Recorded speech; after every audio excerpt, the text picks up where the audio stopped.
चलो एक बार फिर से अजनबी बन जाएं हम दोनों।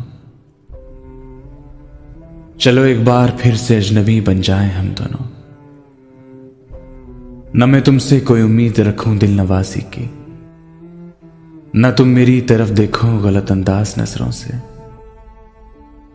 न मेरे दिल की धड़कन लड़खड़ाए मेरी बातों से, न मेरे दिल की धड़कन लड़खड़ाए मेरी बातों से, न जाहिर हो तुम्हारी कश्मकश करास नजरों से। तुम्हें भी कोई उलझन रोकती है पेशकदमी से,